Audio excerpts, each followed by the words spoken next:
pregunta ayer, creo que de José Luis, si se trataba de la misma enfermedad, no recuerdo cómo, creo que fue José Luis que preguntó. ¿Sí era José Luis? ¿Viste tú?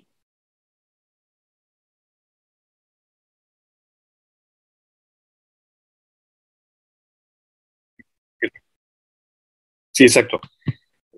Pensando en eso, modifiqué esta diapositiva de ayer, en donde vemos la síntesis total del catabolismo de la fenilalanina para dar lugar a tirosina, y luego a dopa, y luego a melanina a través de diversas enzimas.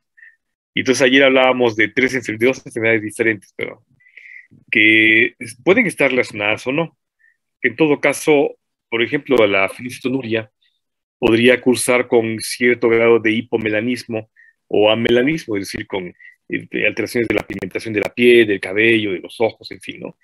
Que si piensas tú en que, por ejemplo, se bloquea en este nivel la síntesis de tirosina, pues el sujeto con fenilcetonuria, que es la enfermedad que está implicada en este punto, tendría un problema también para la síntesis de catecolaminas y en consecuencia de melanina.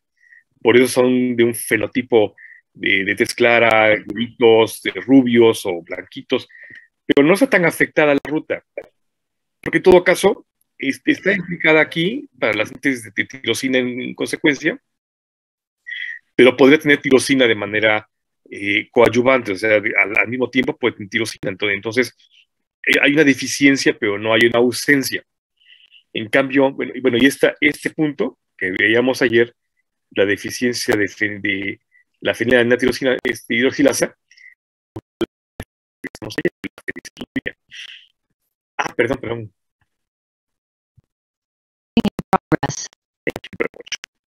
Y entonces, esta primera enfermedad que vimos ayer, la fenilcetonuria, da lugar a la deficiencia de esta enzima con el acúmulo de ácido fenilpirúvico.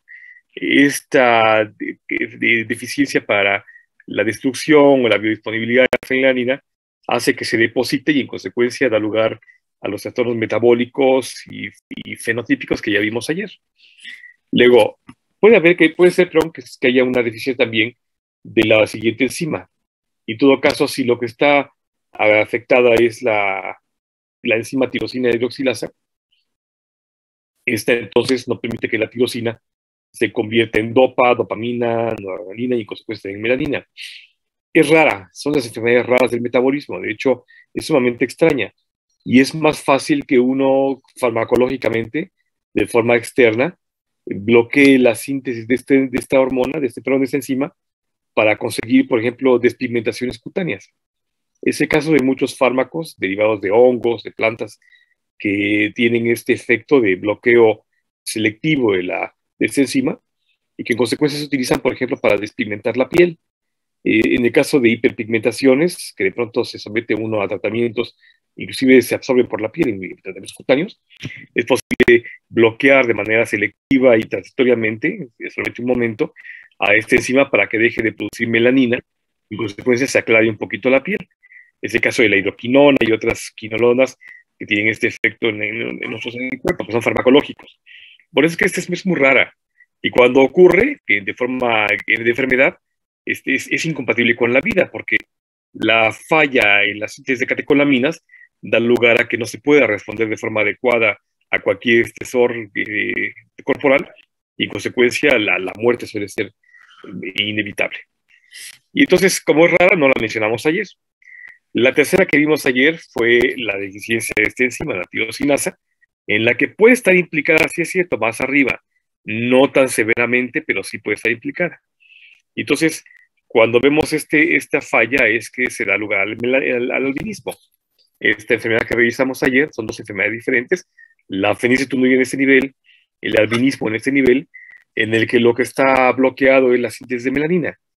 Pero igual que los otros casos, es cosa de el nivel de afectación. Cuando no hay mucha afectación, pues la manifestación clínica no es tan severa.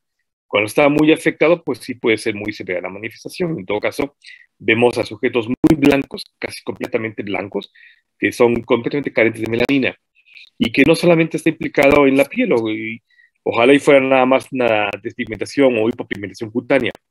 Lamentablemente la melanina también cumple otras funciones importantes de las cuales todavía no tenemos muy claro exactamente cómo funcionan, ¿no? En el caso de los albinos, pudiera estar implicada también la ruta anterior, esta.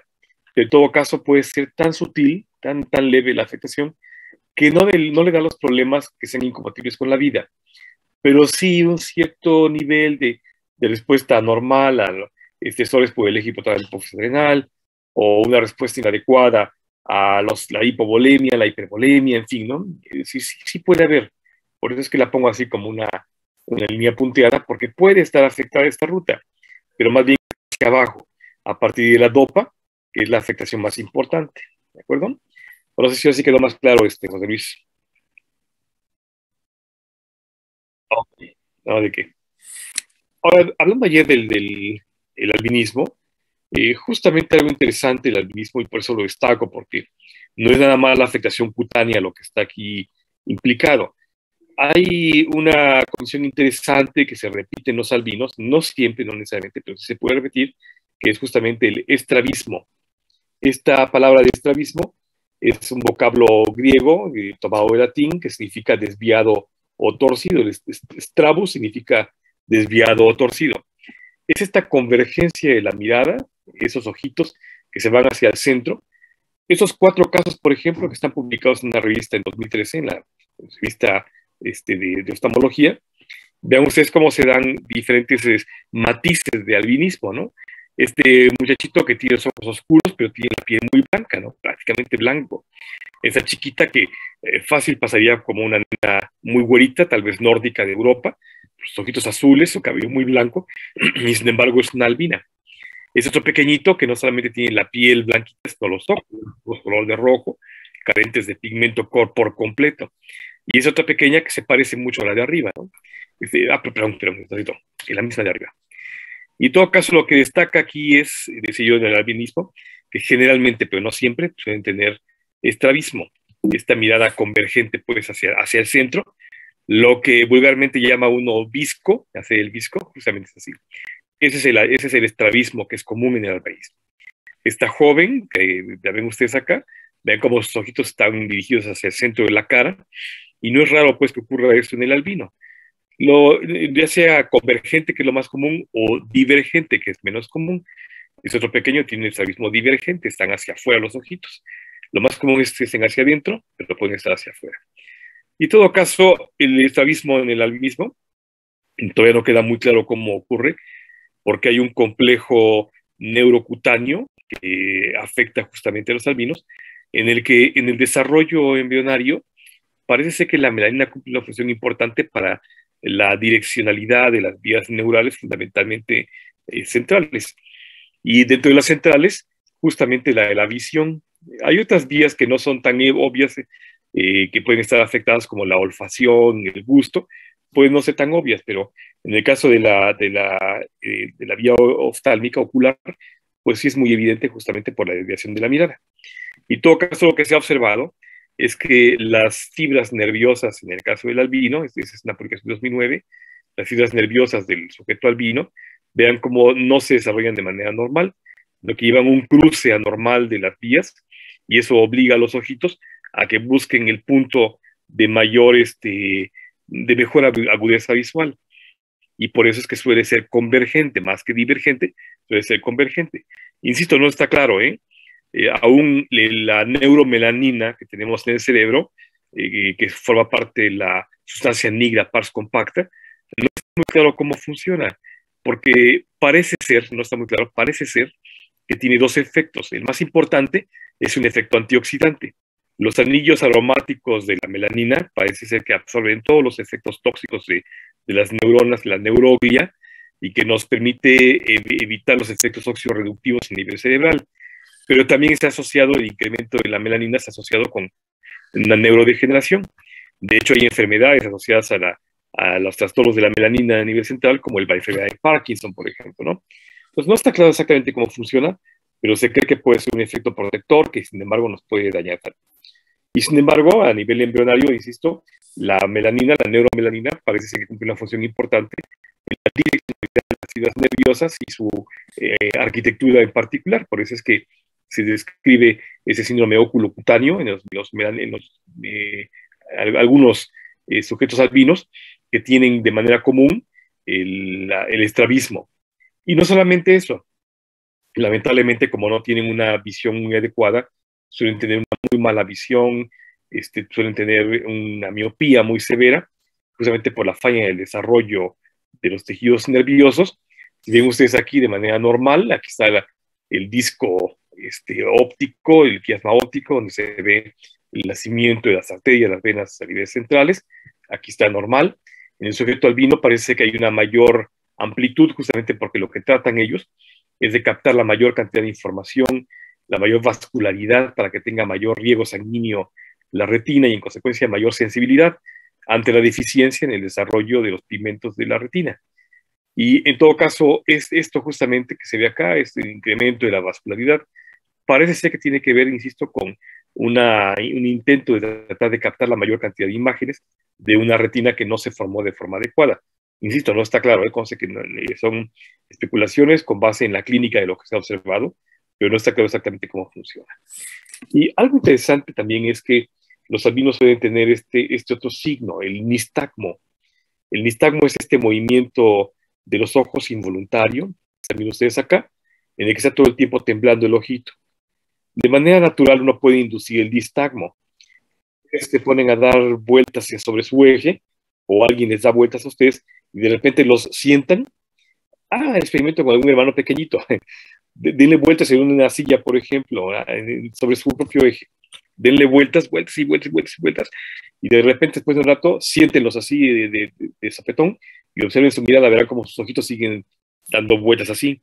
De hecho, esa sensación que nos queda de que se sigue moviendo el entorno es justamente porque el líquido que está dentro del oído sigue circulando, sigue dando vueltas, aun cuando nuestro eje se ha detenido.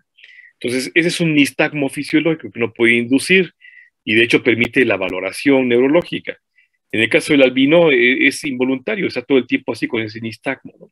Lo que están viendo ustedes acá es el nistagmo del albino, que parece ser que tiene que ver con lo mismo, con una falla en el desarrollo neural de la percepción del entorno, en el que trata de enfocar todo el tiempo y no lo consigue, entonces todo el tiempo está moviéndose el ojito, justamente por una deficiencia en el desarrollo neurológico de la vía óptica en este caso, ¿no? Insisto, no está claro, son solamente especulaciones con base en la clínica que se han sugerido, conste. En fin, hay otras enfermedades despigmentantes de las que hay que hacer un diagnóstico diferencial. Ustedes van a aprender pronto en medicina que cuando uno tiene una presunción de un diagnóstico, rara vez nos vamos inmediatamente al diagnóstico como tal. Es decir, aún hasta las cosas más sencillas, ¿no? Supongamos una diarrea infecciosa. Yo sospecho que es bacteriana, pero para tener la certeza de que es bacteriana, lo ideal debería ser tomar una muestra de heces fecales y mandar a analizar para ver qué tipo de bacteria, en fin, ¿no? A veces los estudios de laboratorio no solamente nos confirman el diagnóstico, sino que inclusive nos permiten establecer el tratamiento. Ejemplo, infecciones de vías urinarias, en las que no solamente sospechamos por sintomatología, ardor al orinar, comezón, sensación de que se queda con ganas de orinar, ir al baño muchas veces de poquito en poquito, urgencia para orinar, en fin, todos esos son síntomas que nos hacen sospechar de una infección de vías urinarias.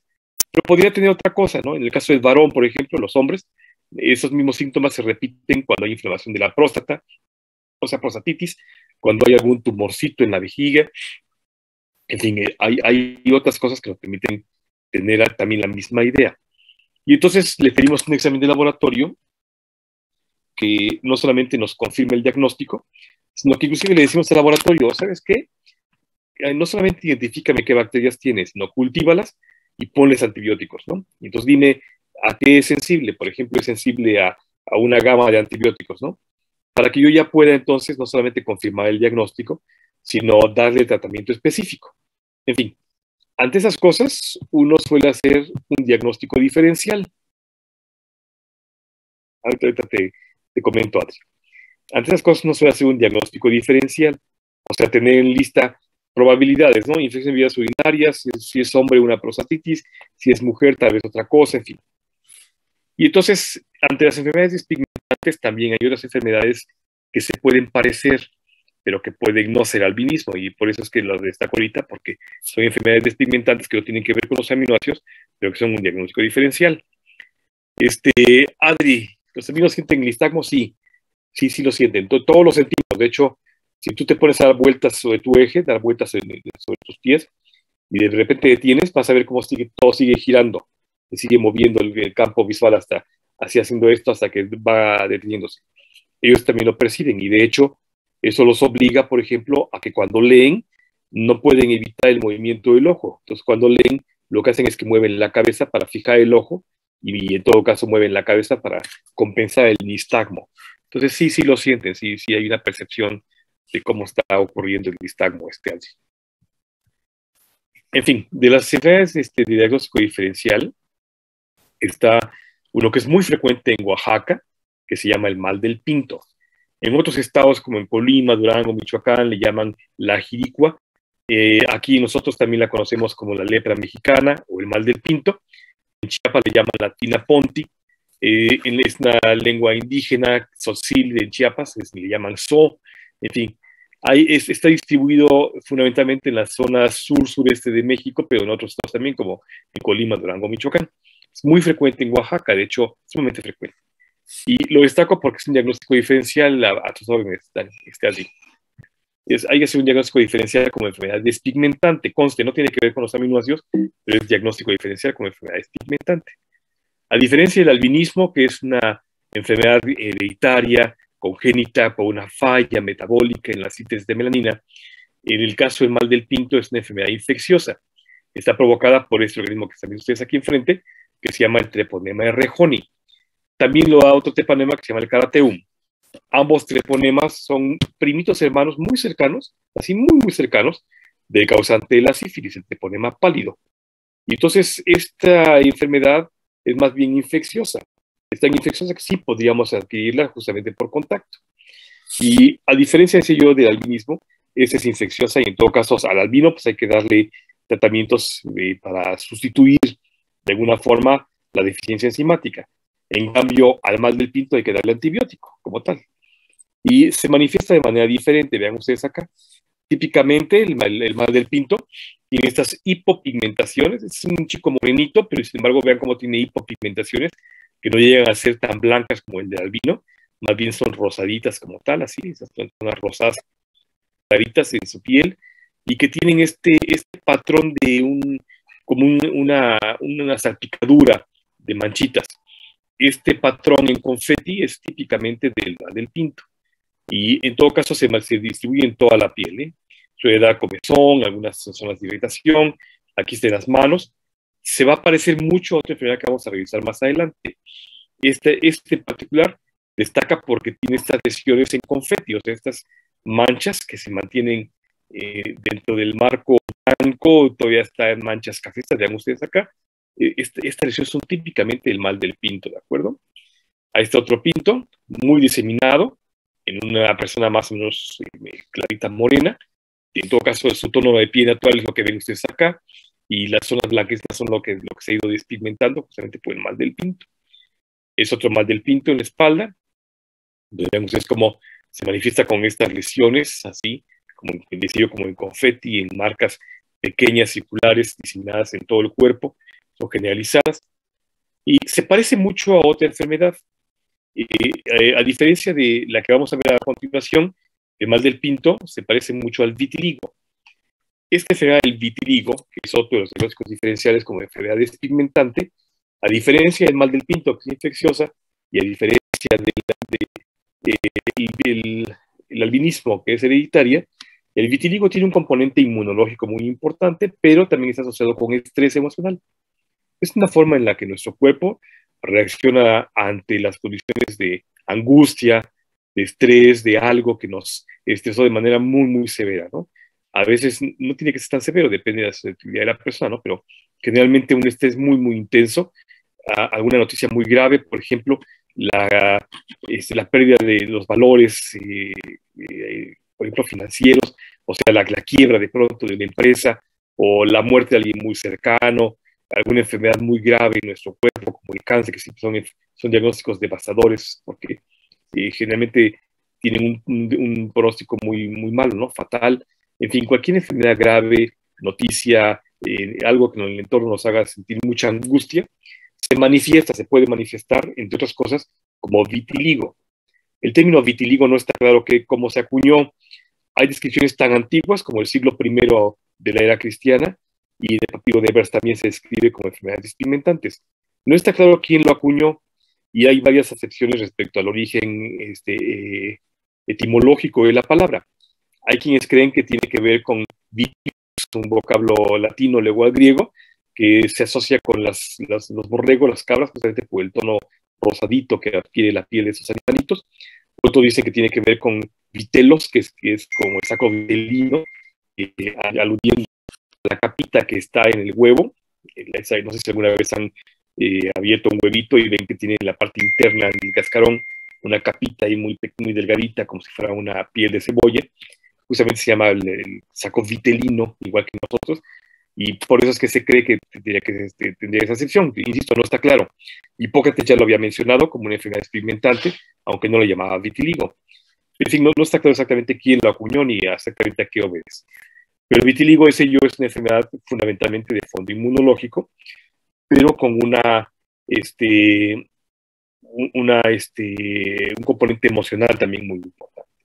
En este caso, ven ustedes aquí a un perrito con su vitiligo periocular, con un niño que justamente coinciden, ¿no? Que comparten, vean ustedes las manchas hipocrómicas, poquito cromoscolor, alrededor de los ojos, en el mentón, en la parte central de la carita.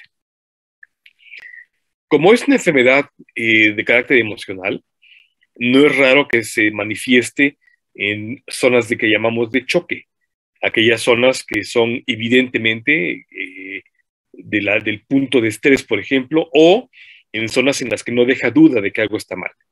A veces nos negamos a pensar que algo está mal, ¿no? Decimos, no sé por qué me estoy tan angustiado, si esto está bien, estoy tranquilo, pero estamos enronchados, o se nos cae el cabello, o nos sale vitiligo.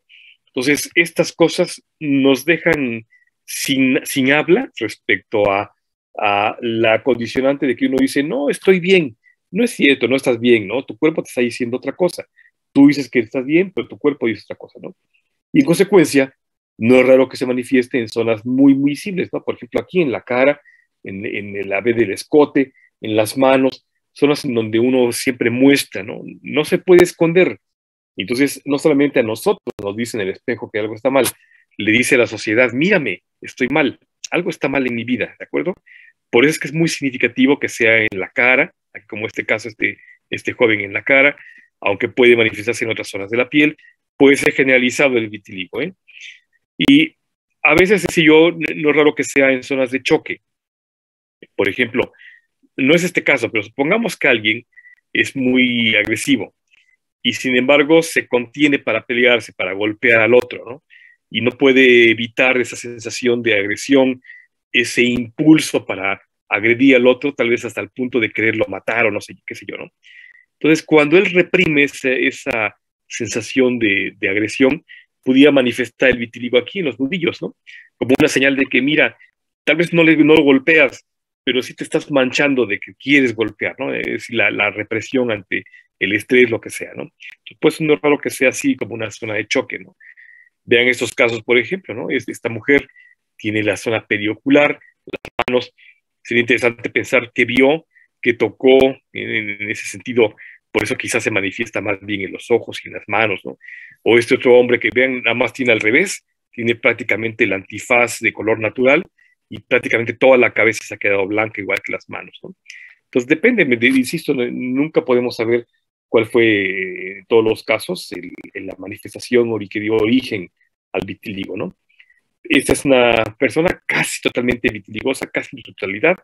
Vean cómo está prácticamente ella toda blanquecina y se pareciera mucho, o sea, es un diagnóstico diferencial para pensar en el albinismo.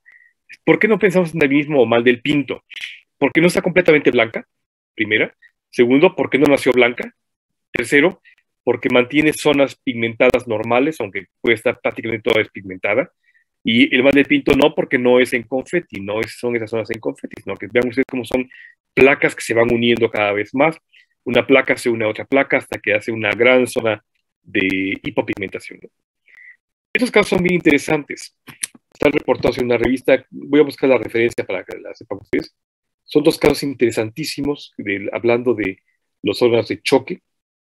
de vitiligo en el pene y vitiligo en la vulva.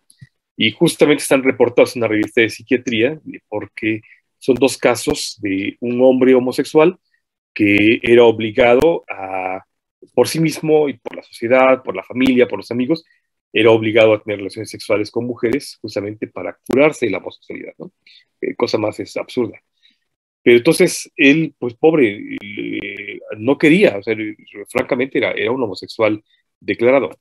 Y en consecuencia, esta negativa, aunque sí tenía una vida sexual con mujeres, la negativa a hacerlo porque no era de su agrado, lo llevó a manifestar vitiligo en el pene. Este es el caso de la izquierda, que es justamente destaco porque es un punto de choque, ¿no? Es decir, los genitales están manifestando el desagrado de tener contacto con una mujer porque él tiene una preferencia por hombres. El caso de la derecha es una mujer que fue violada y entonces después de la violación empieza con el vitiligo perivulvar que se extiende inclusive desde la región del ano. Si ven ustedes acá, esa es la región perianal también blanquecina, ¿no? Y curiosamente digo porque es la zona de choque, ¿no? Ella fue violada no solamente por la vulva, sino que fue también violada por el ano y en consecuencia manifestó un vitiligo en la zona donde fue lastimada, donde fue lacerada, ¿no? No en la cara, no en las manos, sino en la zona donde fue lacerada. Por eso a veces el vitiligo, sí es cierto, tiene un componente inmunológico muy importante, pero el componente emocional es todavía más importante que esto, ¿no? Hay casos bien interesantes de vitiligo como este, ¿no? Michael Jackson empezó a tener vitiligo justamente por lo estresado que era, lo angustiado, que además siempre fue un perseguido por la ley, pues porque se andaba en cosas muy raras, ¿no? Sobre todo con niños. Y entonces él empezó a manifestar un vitiligo que pronto se le hizo evidente, pues porque él era de un hombre de color oscuro, ¿no? De piel oscura. Y después de esa manifestación vitiligosa, él mismo se sometió a tratamientos para despigmentar su piel al grado tal que llegó a tener esta piel completamente blanca. Él era blanco, pero blanco artificial, justamente con medicamentos despigmentantes. Y sin embargo, lo destaco porque empezó como un vitiligo que luego se convirtió pues en una fascinación para él para convertirse en un hombre blanco, cosa que no era, ¿no? En fin, pero también era un hombre vitiligoso. El vitiligo está presente igual que vimos los casos de albinismo, está presente también en los animales. Los animales que se estresan también manifiestan alteraciones en la piel, en el tracto digestivo, como los humanos, también les da gastritis, también les da vómito y diarrea por estrés, y el vitiligo no es la excepción, ¿no? Animales que están muy estresados, con maltrato animal, por ejemplo, o que sufren de situaciones de estrés muy intensa en su vida diaria, suele manifestar también el vitiligo, este perro que está casi totalmente vitiligoso, ¿no? Solamente algunas zonas centrofaciales, en el hocico, en las cejas, de las orejas, es que mantiene todavía algo de pigmento, pero el resto está completamente vitiligoso, ¿no? Y es también otros animales, ¿no? A diferencia del cocodrilo albino que vimos, que era completamente blanco, es animalitos igual, animales Iberio, que son maltratados, que son estresados todo el tiempo por sus cuidadores, a veces desarrollan el vitiligo, ¿no? Ahora, no solamente es entonces el albino el que hay que hacer diagnóstico diferencial de enfermedades hipopigmentarias, ni tampoco el mal del pinto o el vitiligoso. Hay otras condiciones también que pueden dar lugar a condiciones hipopigmentarias como el nevo de Sutton. Este en realidad es un nevo amelánico. En el centro de esta lesión blanquecina, ahí hay una especie de lunar, pues, ¿no? Una neoformación como si fuera un lunar, pero que a diferencia de los lunares comunes que ustedes y yo tenemos, como ese que tiene aquí a un lado, ese que está acá, el nevo de Sutton suele tener un halo blanquecino alrededor. Entonces es muy interesante porque pudiera ser también un nevo de Sutton, a diferencia de los demás, pues son circulitos pequeños alrededor de una lesión en particular, muy localizado, no diseminado, que está en alguna parte de la piel, ¿no? Puede haber otros síndromes como este macular hipocrómico, que igual se manifiesta así, con zonas de hipopigmentación, no voy a escribirlo completamente. Algunas enfermedades tumorales como el linfoma, vean esta mujer con linfoma cutáneo, que tiene justamente todas esas zonas de hipopigmentación. Claro, no nos deja duda de que hay algo más que no es vitiligoso, ¿no? No son manchas que se van agregando una a otra, sino que son muchas manchas blancas en la piel, que además vean el fenotipo de la persona, ¿no? Se ve francamente con un deterioro físico, en fin, ¿no? Y el diagnóstico histopatológico pues nos dice francamente que es un linfoma cutáneo, y en todo caso, todo donde está la invasión tumoral en la piel, de los linfocitos anormales, es justamente que se da esta hipopigmentación, ¿no? Por un ataque inmunológico también al melanocito, en el caso del linfoma. Y hay cosas todavía más raras, ¿no? Como el síndrome de Van den Burg, que digamos, tiene una mancha hipocrómica central, ojitos azules, ¿no? Son enfermedades hereditarias, son raras, generalmente son malignas, pero destacan porque no tienen nada que ver con lo que estamos viendo, ¿no? Y sin embargo son enfermedades hipopigmentarias. Por eso es que la gama de enfermedades hipopigmentarias es muy amplia, ¿no? Y no podemos decir en este chiquito, por ejemplo, que es un vitiligoso. Parece vitiligoso, ¿no? En sus manitas, podía inclusive debutar con vitiligo junto con el de Van der Burg, pero no necesariamente, ¿no? En todo caso hay que hacer un diagnóstico diferencial. Y para eso nos sirven los estudios paraclínicos, porque sospechamos el vitiligo, pero ¿qué tal que es otra cosa, no? De no ser porque tiene los ojos azules, no sospecharíamos que es el síndrome de Van der Burg, pensaríamos que es un vitiligoso, ¿no? Tal vez un nene muy angustiado, muy estresado, maltratado, en fin, ¿no? Quizás violentado de alguna forma, física, sexual, emocional, lo que sea, ¿no? Entonces hay que hacer siempre un diagnóstico diferencial, muchachos, ¿de acuerdo? Así que queda claro, chicos, ¿hay alguna duda de los signos hipopigmentarios, particularmente el albinismo y los demás que vimos? Doctor, yo tengo una pregunta. Sobre el estrabismo. Lo que pasa es que yo trabajé con niños que tenían síndrome de Down. Ajá. Y pues en esa me puse a investigar un poco porque había niños que tenían estrabismo. Entonces, ¿es lo mismo? Casi lo mismo. En el caso de Down hay una serie de malformaciones congénitas que no solamente son el fenotipo típico de los síndromes de Down, que tienen su lengüita protruida, ¿no? Tienen macroplosia, esa de la lengüita, el retraso mental que puede ser de diferente nivel también, talla baja o orejitas bajas de implantación, de complexión robusta, en fin, ya sabes, ¿no? De la descripción clínica del síndrome de Down. Y en el caso de ellos, también tiene que ver con el desarrollo neurológico.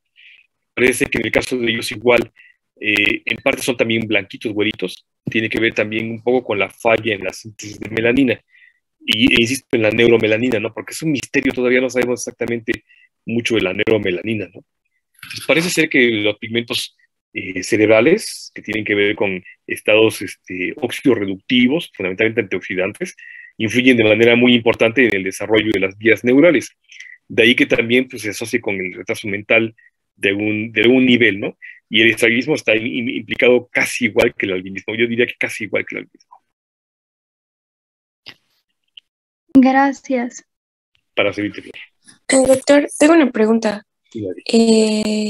¿A las personas que tienen vitiligo les arde la piel cuando se despigmenta? Sí, suele ser una piel reseca, se reseca muy fácilmente, se agrieta y sangra con mucha frecuencia. Hay que mantenerla bien hidratada, todo el tiempo lubricada, y arde mucho con el sol, porque bien que mal, la melanina nos protege del sol, ¿no? Ayer hablábamos de esto, por eso los morenitos sufren menos que los güeritos. Yo no sé si ustedes me han visto en la calle, pero suelo usar sombreros. Empecé a usar sombreros cuando perdí algo del recubrimiento normal de mi cabecita y empecé a exponer la lona. Y es que es curioso, pero antes de que yo perdiera tanto cabello, hace unos años, no tenía ese problema. De repente, cuando empecé a perder tanto cabello, empecé a sentir como el sol me quemaba, literal, me quemaba el cuero cabelludo, ¿no? Era una sensación quemante del cuero cabelludo. Entonces, sí, en el caso del vitiligoso, el albino, esto suele ser un fenómeno de estrés cutáneo muy importante que hace cuenta que tienen un radiador muy cerca. Entonces les arde, se les irrita, se les reseca mucho. ¿Sí?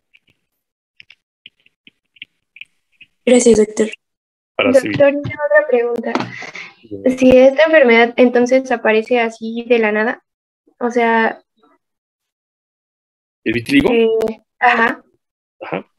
Sí. O sea, sí, bueno, había explicado que era por el estrés y por emociones fuertes. Entonces no tiene cura, ¿verdad? Solamente tiene como tratamientos, pero no, sí. ¿O sí? Sí, fíjate, Jocelyn, que sí tiene cura. Esta enfermedad que te digo tiene un componente inmunológico muy importante, ¿no? Es decir, se engloba como si fuera una enfermedad autoinmune, parece una enfermedad autoinmune, en la que nuestro cuerpo nos ataca a nosotros mismos. Pero tiene un componente emocional también muy importante. Entonces, el desencadenante es el estrés emocional para un fondo inmunológico previo. Y como tal, mientras esté el estresor, por ejemplo, la condición de angustia, de estrés, pues evidentemente no va a ser muy fácil o no va a ser fácil curarlo. Sin embargo, con tratamiento de apoyo emocional, además de medicamentos que son promotores de la pigmentación, en fin, moduladores inmunológicos, sí es posible revertir el vitiligo. Lamentablemente a veces deja estigmas, ¿no? Marcas. Mi mamá, que es dermatóloga, dice que la piel tiene memoria y no se equivoca. Curiosamente, cuando nos sale alguna manifestación cutánea, por ejemplo, de estrés, ejemplo, que yo tuviera aquí en el labio, supongamos, una neurodermatitis, una lesión por estrés, ¿no? Una especie de roncha, pues, ¿no? Cuando me pasa el estrés, se me quita.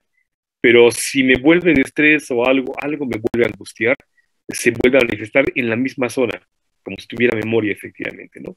Entonces, en el caso del vitiligo, es posible revertirlo cuando no es muy severo, cuando coopera el paciente y las condiciones ambientales, que es del entorno de él, se mejoran o favorecen o se resigna, acepta las cosas, mejora también sustancialmente la pigmentación, o sea, sí se puede repigmentar, porque en todo caso quedan algo de células melánicas que es posible reactivar, pero lamentablemente a veces dejan esa zona un poco más clara, o al revés, se hiperpigmenta y queda completamente oscuro, entonces ahora queda al revés, ¿no? Como si fueran manchas oscuras en la piel, ¿no? Pero sí se puede revertir, insisto, todo depende mucho del tratamiento emocional, del apoyo emocional, la condición personal de la persona, que acepte, que reconozca, que esté dispuesta a manejar el estrés y medicamentos promotores de la pigmentación que se pueden utilizar, ¿no? Generalmente son sustancias que irritan al melanocito y lo obligan a producir melanina. Hay sustancias naturales que pueden irritar el melanocito. Por ejemplo, los zumos de los cítricos suelen ser irritantes. Si tú te pones, por ejemplo, una gotita de zumo de la cáscara de la naranja o del limón, por ejemplo, ¿no? Aquí en el dorso de la mano, el zumo por sí mismo se va a absorber y va a irritar el melanocito. No va a ser suficiente para que se pigmente, se va a poner ligeramente cafecito. Pero si ahora ahí tú lo asoleas con frecuencia y no lo proteges, se va a poner oscuro. Entonces, justamente un melanocito ya irritado con el zumo y luego con la fotosensibilidad hace entonces que se pigmente más rápido y en consecuencia se hace una mancha oscura. Ocurre, por ejemplo, si alguien, muy frecuentemente a quienes hacen jugos, por ejemplo, que les salpica el zumo de la naranja o el zumo de limón al cuello, por ejemplo, o a la cara, y luego se asolean y se empiezan a manchar, ¿no? Y se preocupan porque no saben por qué se están manchando y resulta que es por lo que hacen todos los días, ¿no? Entonces sí se puede. Y en todo caso, los medicamentos tienen la misma función que los cítricos, justamente estimular el melanocito y evitarlo, para que luego con la fotosensibilidad se adquiera un ligero tono más oscuro. Con mucha cautela, insisto, porque se puede ir al otro extremo, ¿no? Ahora hiperpigmentar.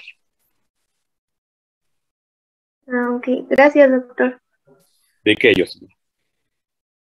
Bueno, entonces, ahora vamos a ver la siguiente ruta, porque en todo caso ya vimos que la fenilalanina se convierte en tirosina. Cuando esta ruta falla,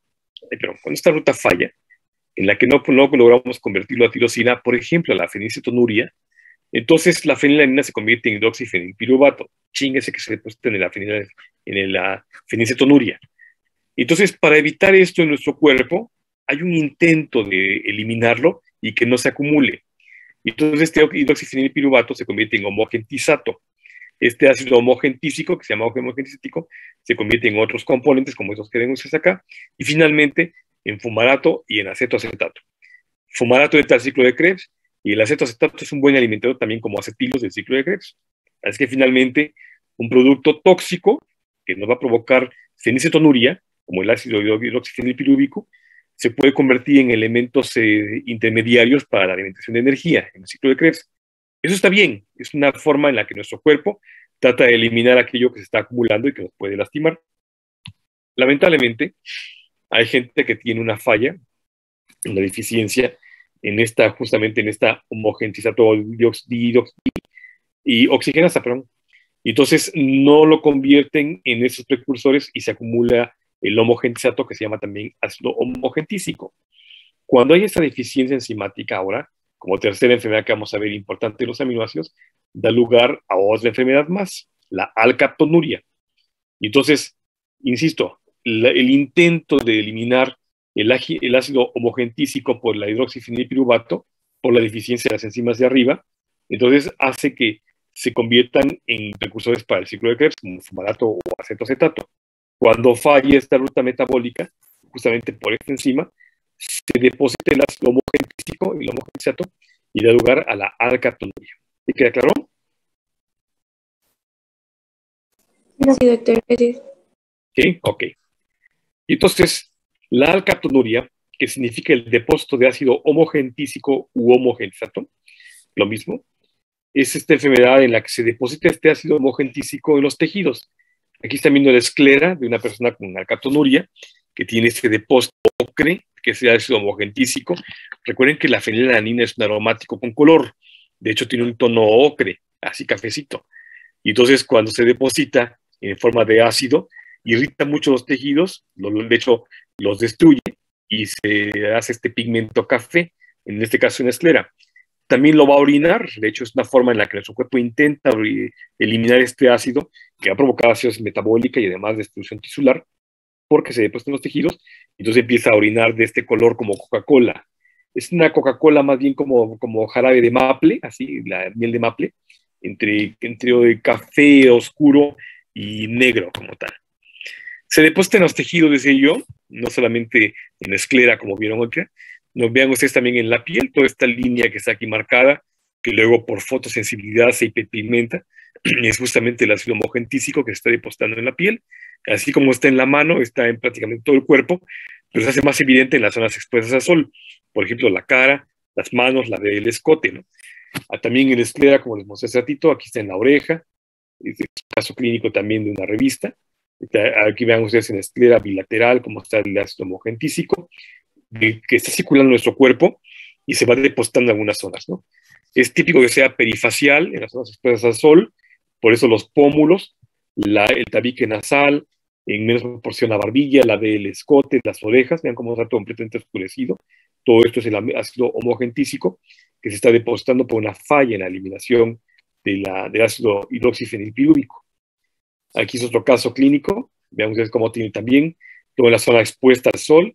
Vean cómo se hace como una máscara alrededor de los ojos, en la nariz, en la parte de abajo de la nariz, parte de la frente, en fin, la zona que está expuesta al sol es la que más se hiperpigmenta justamente porque se irrita con el ácido homogentísico.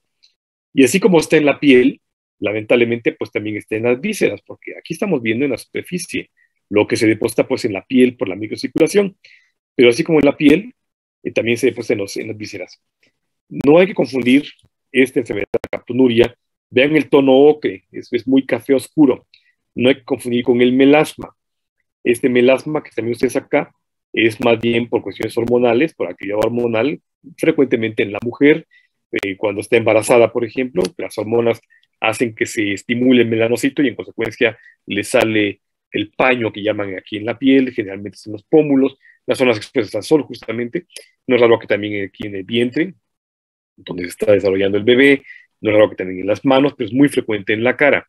Entonces no hay que confundir con el paño. Vean cómo el paño o el melasma es esta pigmentación un poco más café claro, es una placa francamente, en cambio el otro es este pigmentado puntiforme oscuro, mucho más oscuro, color café chocolate oscuro, a diferencia del melasma que es con chocolate clarito, ¿no? Entonces no hay que confundir con esas también lesiones hiperpigmentarias que tienen que ver más bien con la actividad hormonal o con fotosensibilidad, ¿no? No hay que confundirlo. Ahora, lamentablemente, el ácido homogentísico, así como está en la piel, también se deposita en los tejidos, decía yo, ¿no?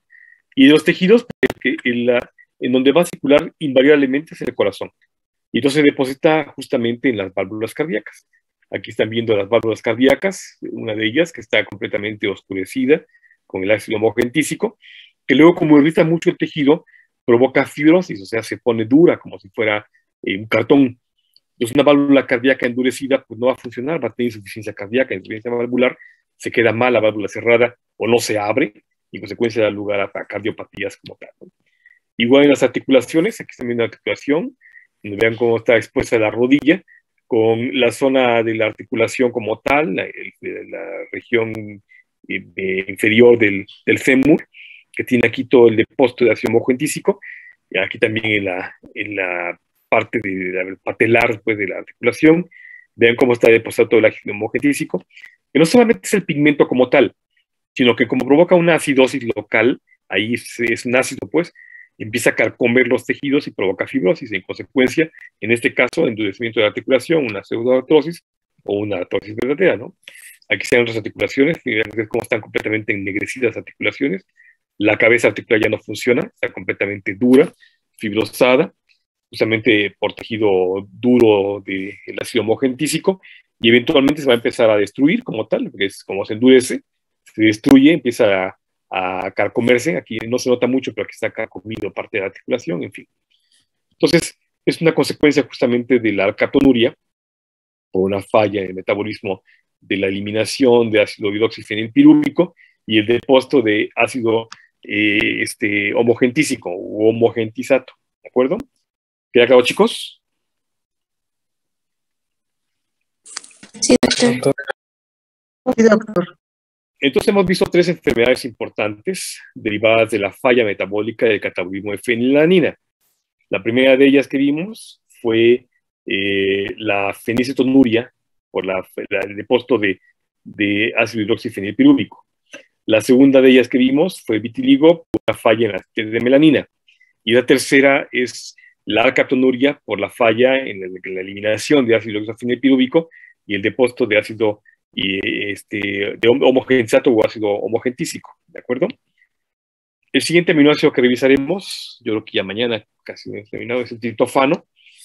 El triptófano es un aminoácido muy interesante, porque para empezar es un aminoácido que necesitamos comer. Y de la dieta, fundamentalmente la carne roja es la que más tiene triptófano. Lo interesante del triptófano es que promueve la formación de hormonas, particularmente una muy interesante que es la serotonina. La serotonina es una molécula con actividad hormonal que no solamente funciona en el cerebro, también en el cuerpo y de hecho en el intestino.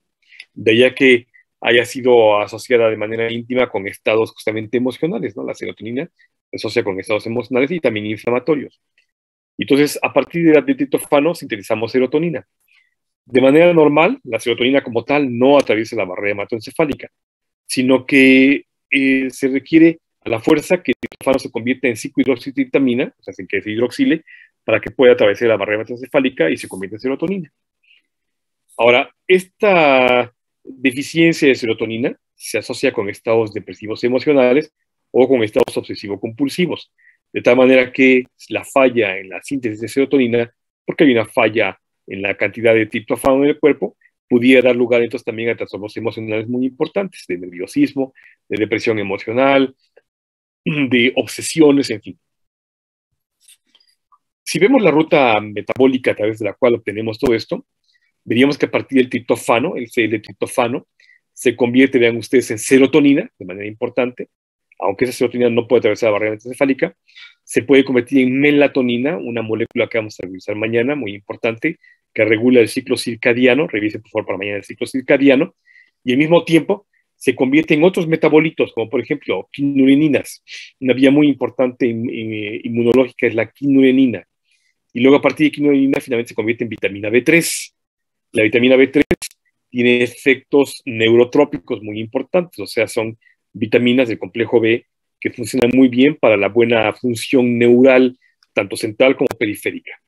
Y entonces, tener una buena dieta de triptófano no solamente nos provee de serotonina, que funciona muy bien para nuestro bienestar emocional, nuestras condiciones inmunológicas y metabólicas en general, sino que promueve la síntesis de melatonina, que permite que nuestro cuerpo se regenere, funcione de manera adecuada, en un reloj, como si fuera un engranaje, que va activando y desactivando diferentes rutas metabólicas a lo largo de las 24 horas del día, y al mismo tiempo otros precursores inmunológicos inflamatorios como la quinurenina, y más importante, la vitamina B3, la niacina, que se obtiene a partir del triptófano, justamente para la buena función neural, tanto central como periférica. ¿De acuerdo?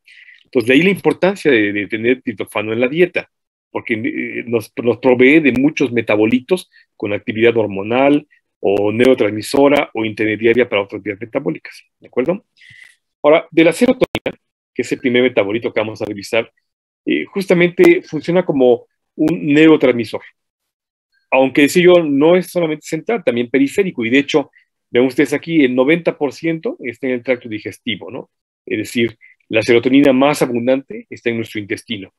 cada vez que tenemos cólico porque tenemos el examen con el doctor Lázaro, o tenemos el departamental de anatomía, o ya se acerca el fin del curso del semestre y tenemos algún aprieto o muchas materias pendientes, justamente ese cólico y a veces diarrea es justamente por la serotonina en nuestro trato digestivo. De tal manera que es una mediadora importante de la función también gastrointestinal, fundamentalmente neural, o sea, de inervación periférica, ¿no? Solamente el 10% de la serotonina está a nivel central, y una vez que atraviesa la barrera mesencefálica, esta triptofano se convierte en serotonina, que funciona muy bien en el sistema nervioso central y regula nuestras emociones, el apetito que nos da, el sueño, el placer, en fin, ¿no? En las plaquetas está asociada la serotonina con la vasoconstricción. En la medida que hay serotonina, las plaquetas pueden inducir vasoconstricción, ¿de acuerdo? Entonces, como ven, no solamente es emocional, no solamente es neural, sino que también a nivel vascular, con el tono vascular de manera muy importante. Por eso es un mediador inflamatorio que regula, entre otras cosas, también la respuesta inflamatoria, ¿no? Entonces, cada vez que tenemos estos problemas emocionales, también la liberación de histamina, la liberación de serotonina son los dos elementos importantes que nos ayudan a regular la respuesta inflamatoria. ¿Dudas, chicos?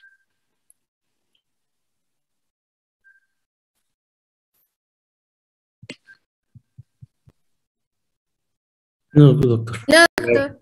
No, doctor. Bueno, mañana revisamos la melatonina. Por favor, terminamos de ver serotonina y mañana revisamos melatonina, por favor. Hola, Le. A ver, Juan, mi foto. Florecita, mi foto. Gracias. Me dio gusto verlos. Cuídense mucho. Nos vemos mañana, por favor. Gracias, doctor. Hasta mañana, Hasta doctor. mañana. Vente, doctor, se cuida. Igual ustedes, gracias. Hasta mañana.